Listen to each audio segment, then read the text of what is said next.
streets. I fuck with the streets. I was in the streets for a long time. I was already in like at 9 or 10. I was in the streets. Like people think that's cap or something, but shit, I'm in the streets for real at 9 or 10. Shit, like. Not long before he died, Lil Ronnie sat down for an interview and damn near called his own ending. So watch him break down how this rap and street life really works. And keep in mind the whole time that the man he is describing is himself. And he rapping and telling you about a lot of ways and shit he living, bro. So you think that's kind of surprising this man had a shootout for real. A few months after he said those exact words, two shooters caught him slipping at a car wash on a quiet Monday morning. A witness who lives across the street from the car wash tells me she heard multiple rounds of gunfire. Take a listen. 6 the first time, and then it was like a half a second to a second. I heard 6 more, and then a half a second or a second later, I heard 3 more. And the part that still has the whole city stuck to this day is that those two men had no real reason to want him gone, and his 5-year-old daughter was sitting right there in the front seat when it happened. Before we get all the way into it, I need you to see two sides of the same man, because the gap between them is what makes this so hard to swallow. This right here is him on top, calm and smiling in the studio, putting on for his city as the best to ever pick up a pair of dice in the whole state of Texas. But we got the best gambler in Texas, literally. And this is that same man only a few months later turned into nothing but a police report and a body on the ground, described to the public like a stranger.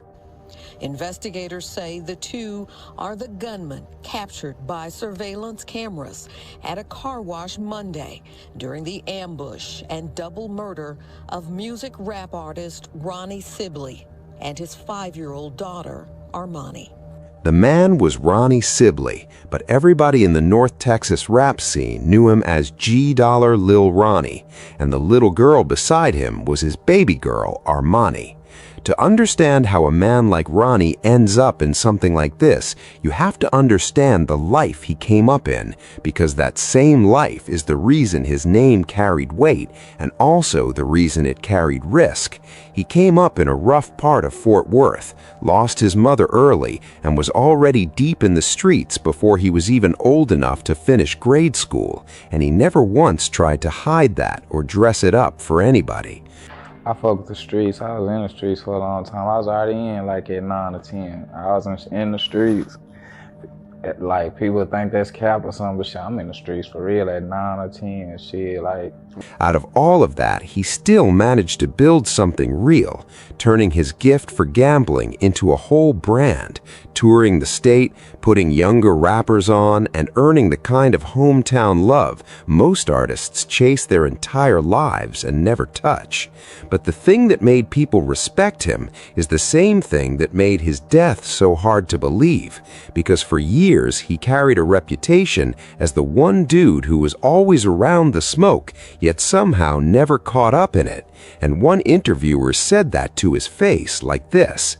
Man, I always say you're like a myth, man, because you're you're always in the middle of some shit, but you're never in the middle of it. You know what I mean? Like it's always the vloggers and the blogs who, you know, they include your name in things. But me myself, I've been knowing you for years and never seen you, you know, out of character. I've never seen you mad. So when the news finally hit, nobody could wrap their head around it, because the whole legend of Lil Ronnie was that he always made it out clean, no matter how close the trouble got. Now here is how that Monday really came together. It was the 3rd of March, 2025, a little before 11 in the morning, when Ronnie pulled up to a spot called Slappy's Express Car Wash on Forest Hill Drive to do something as normal as it gets, which was vacuuming out his maroon Dodge Challenger with his 5-year-old riding in the seat next to him. What he did not know was that 2 young men had already borrowed a white Kia that same morning and were rolling up on that exact car wash with a plan. According to the arrest affidavit, those 2 men hopped out of the Kia, walked straight up to his car and opened fire with an assault rifle and handguns without giving him a second to breathe. Armani, sitting right there in the front passenger seat, was hit almost the moment it started. Ronnie did what any man would do and tried to run for his life, and the surveillance footage that TMZ later got hold of shows him sprinting across that parking lot, cutting behind other cars and a dumpster, trying to put anything at all between himself and those bullets, but the two of them chased him down and kept letting off until he dropped. By the time it went quiet, police had counted dozens of shell casings all around that car, and a woman who lived right across the street still remembers exactly how it sounded. 6 the first time, and then it was like a half a second to a second. I heard 6 more, and then a half a second or a second later, I heard 3 more. Officers were already close by and rushed in within seconds, but it did not matter because both Ronnie and his daughter were already gone by the time they got there. The cruelest part of the whole thing is the timing, because Armani had only just blown out her birthday candles the day before, on the 2nd of March, which means she went from celebrating turning 5 years old to being gone in less than a day, and you can hear how heavy that sat on people in the very first news report that night. Borstal police confirm 2 were killed in the Monday shooting. And a baby, his baby, a baby. Armani was a kindergartner and a little cheerleader on the Safari Sports cheer squad, the kind of kid her family says had a laugh that filled up a whole room, and her favorite color was pink, which is why people later showed up to send her off dressed in it. So the question that turns this from a heartbreak into a full mystery is a simple one, which is who were these 2 shooters, and what could a 5-year-old in a cheer uniform ever have done to end up caught in the middle of an ambush like that? By the time the sun went down that first day, Forest Hill was a city in shock and a city on a hunt at the same time, because the first 911 call had come in just before 11 that morning, and by that same evening, police already had at least 1 shooter identified and a capital murder warrant signed. When the chief finally stepped in front of the cameras, he was in no mood to pick gentle words, and he told everybody watching exactly what he thought of the men who did this. They're scared. They're cowards. They're hiding. Money, Lil Ronnie, just got killed with his 5-year-old daughter. Yeah. The day after her birthday, while they was at the car wash. Yeah. And it's all caught on camera.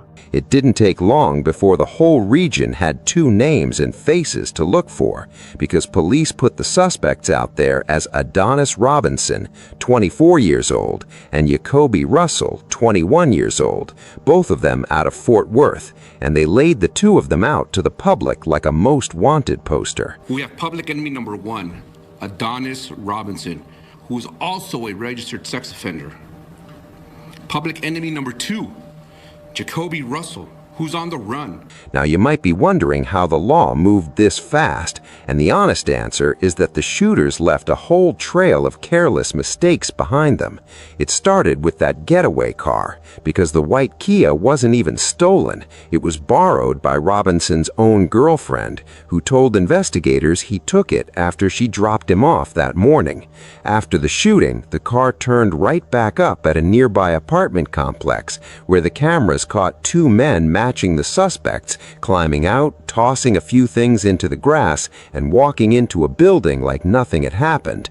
But the detail that really sealed it is almost hard to believe, because Robinson left his own Texas ID card sitting right inside that Kia, and his girlfriend told police he called her afterward, said that something had happened, told her to go pick the car back up, and asked her to delete their messages. On top of that, she picked him out of the surveillance stills herself. Once police had the names, the background on these 2 told its own ugly story, because neither one of them should have even been walking around free with a clean slate that morning, since both of them had already broken plea deals they signed for earlier crimes. Robinson had a record going back years, because all the way back in 2019 he was arrested and later convicted for the violation of a woman who was just out walking on a trail near Marine Creek Reservoir. That case is the reason he was already a registered intimate offender, with court records showing a string of slip-ups after that, including failing to keep up with the registration he was ordered to do. Russell, the younger of the two, carried his own list because his record included a 2023 case for putting his hands on a pregnant woman, which he pleaded down and got community supervision for, only to keep racking up violations like failed classes, failed drug tests, and fresh charges. So what you are really looking at is a young man the system kept handing one more chance to, over and over, right up until the morning a father and his baby girl got gunned down at a car wash. The arrests came quick after that, because Robinson got picked up first on the 6th of March, all the way out in Livingston, Texas, and Russell turned himself in the very next day on the 7th of March, back in Fort Worth. And both of them got booked into the Tarrant County Jail on charges of capital murder of multiple persons, which in Texas is the kind of charge that can carry life with no parole or even the death penalty. You would think that with two suspects locked up and a mountain of evidence stacked against them, the reason behind it all would come pouring out, but that is not how it went. And the silence from the people in charge has been one of the strangest parts of this whole case. The evidence itself was laid out plainly in the arrest affidavits, from the two shooters walking up, to the rifle and handguns, to the chase across the lot, to the dropped ID and the borrowed Kia, with all of it documented in black and white. Yet the police flatly refused to speak on a motive and would not even say whether or how the shooters and the victims knew each other, pointing instead to the Texas Rangers as the lead agency and giving the public only one vague thread to hold on to. Based on the music industry that he's a part of, it is all part of the investigation. That was the whole statement, just the music he made being part of the investigation, with no name, beef, or story attached to it. And here's something worth keeping straight, because as far as the public reporting shows, both men are still sitting in custody, with the case grinding through the slow pre-trial stage that capital cases always go through in Texas, which means there has been no trial, no verdict, and no sentencing to give the family any kind of closure yet. When the people in charge go quiet like that, the internet does what the internet always does, which is fill the silence with theories. And this is where the title of this video comes from. So let me keep it 100 about what is fact and what is just talk. The popular story online is that Ronnie's location got tipped off or leaked, and that the whole thing was a payback hit, with one version claiming the shooters were really hunting somebody close to him over a robbery at a dice game, couldn't find their real target, and took it out on Ronnie instead, with his daughter caught in the middle. The other big theory points the finger at the rap scene itself, since Ronnie was loosely tied to a Fort Worth collective called Hood Fame that had its own known beefs and diss track wars over the years. And some posts online try to link the shooters to all of that through old photos, but once again, the police never confirmed a single piece of it. The people closest to Ronnie were just as lost as everybody else, and his own aunt described him as someone who didn't bother anyone, which only made the whole thing harder to make any sense of. But the part that puts a real chill on you is that Ronnie saw a version of this coming, because months before he died, he sat in that same interview and broke down exactly what happens when men try to live the streets and the rap game at the very same time. Some of them is, though, don't get me wrong. But that's why it gets so fucked up when people mix street shit and rap shit together. And he wasn't just speaking in general either, because the rap scene he came up in had already buried one of its own a few years before, when the Dallas rapper Mo 3 was shot and killed on a busy highway in broad daylight. And Ronnie spoke on that loss in that same sit-down, admitting that for men living the way he rapped about, a violent ending had stopped surprising him a long time ago.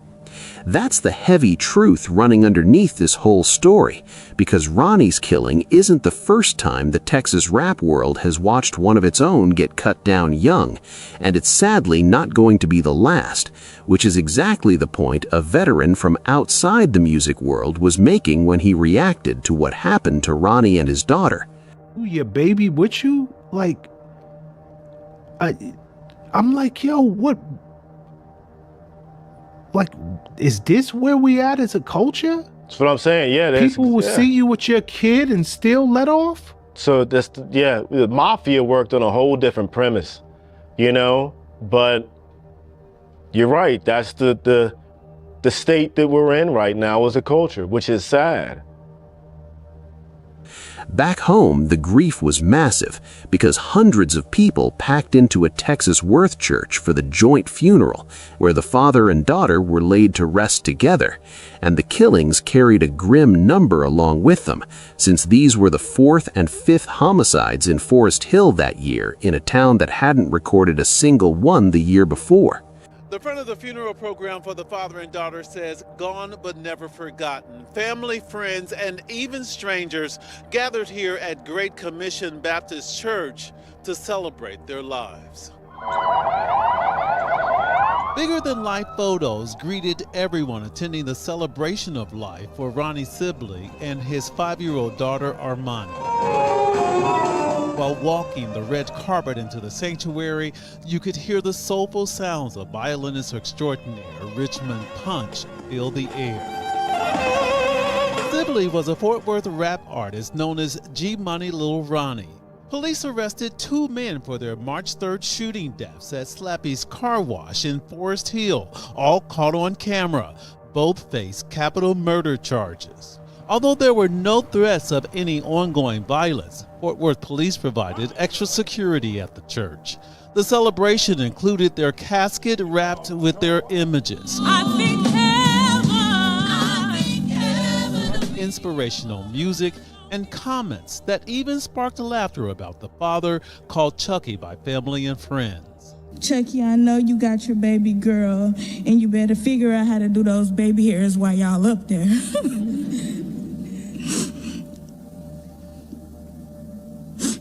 We love y'all and we'll miss y'all forever. I'm in law enforcement now, so I'm on the task force team. And perhaps the most heartfelt comments came from Sibley's childhood friend, Fort Worth officer Brian Gators. He had a smile, character, very charismatic. You know, he was one of a kind, and there's not too many, you know, come from where we come from that make it out, succeed. Chucky was one of those that succeeded for sure. I'm closing right here. After the eulogy, but this is not the end of the story. There's a leak. Pallbearers carried the casket to the rhythm of music as part of the family's final goodbyes to a father and daughter. In Fort Worth, I'm Scoop Jefferson. Through all of it, the real ones who knew Ronnie kept painting the same picture of the man instead of the myth, like the rapper Peso Peso, who admitted he didn't even understand him at first, but ended up saying what so many of them ended up saying about him. Like, oh, he a good person, you feel me? He good people, you feel me? And then we just got closer and closer, and now it's my boy, my bro. So where does all of this leave us right now? 2 men are sitting in custody, the evidence against them is stacked sky high, but there's still no trial, no verdict, and no official word on why any of it ever happened in the first place. A man who built his whole legend on never getting caught in the smoke ended up dying right in the middle of it. His 5-year-old daughter died beside him for no reason anybody can prove. And the biggest question of all is still the very same one a grieving crowd was screaming at that car wash on the first day. When is gonna stop? What do you think about this senseless killing? How bad has it gotten that children have now become casualties in beefs like this? Let me know in the comments section.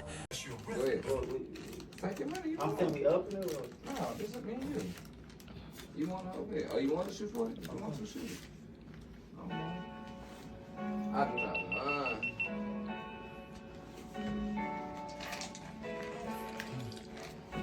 Shoot you for it. Click on one of the cards on your screen to see more videos like this.